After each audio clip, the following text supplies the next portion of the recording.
how are you? Okay. I think we came here from last 1 year. You all are in 5th standard? Yes. Then I ask you one question. What do you think? What you get here from last 1 year? I think I have learned to think better about anything.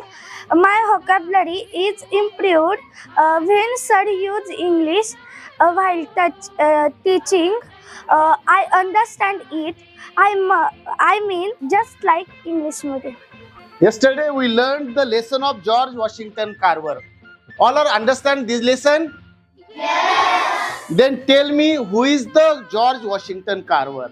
He was a famous scientist. He researched many things. George Washington Carver was born 1861. The George Washington Carver, which things invented about farming?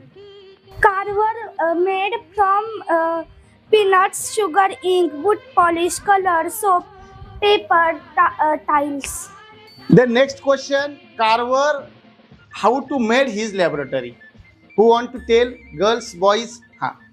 This question for only boys. Ha. To you, yes, tell me. Carver's laboratory is makes box, cans, and bottles. Okay. नमस्कार, मी प्रशांत दिगे. इथे इयत्ता 5वीच्या वर्गावरती मी खरं तर वर्षभर काम केलं. माझ्या सोबतीला वाघ मॅडम होत्या. वर्षभर या ठिकाणी आम्ही सकाळी ऑनलाईन क्लासेस घेतले. मुलांचा चांगला त्या ठिकाणी सर्व क्षमता त्यांना देण्याचा आम्ही प्रयत्न केला. परंतु त्या ठिकाणी ही जिल्हा परिषदची शाळा आहे. जिल्हा परिषदची शाळा म्हणजे ग्रामीण भागाचा आत्मा आहे. आणि या ठिकाणी आम्ही फक्त वर्ग म्हणून न पाहता एक 1ली ते 7वी पर्यंतच्या सर्व इयत्तांची जबाबदारी असेल.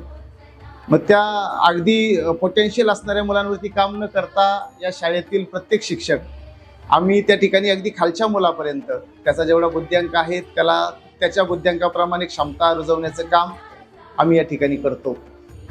खरं तर सांगायची विशेष गोष्ट अशी की 20-22 गावांच्यातून मुलं येतात. त्या ठिकाणी परिवहन समितीच्या माध्यमातून हे काम पार पडलं जातं. खूप मोठं काम, या ठिकाणी मोठी जबाबदारी आहे. त्याचबरोबर इतर वेगवेगळे उपक्रम या शाळेमध्ये राबवले जातात. जसं आम्ही आता नुकताच एक स्पिरिच्युअल एक्सपिरियन्स मुलांना देण्यासाठी भगवद्गीतेचा 12वा आणि 15वा अध्याय ही मुलांनी पाठ करावा. त्याचप्रमाणे मराठी शाळा आहे म्हणून ती मराठी आहे का अशी जी पालकांच्या मनामध्ये भ्रांत आहे आणि म्हणून ग्रामीण भागातीलही पालक CBSE कडे वळाले.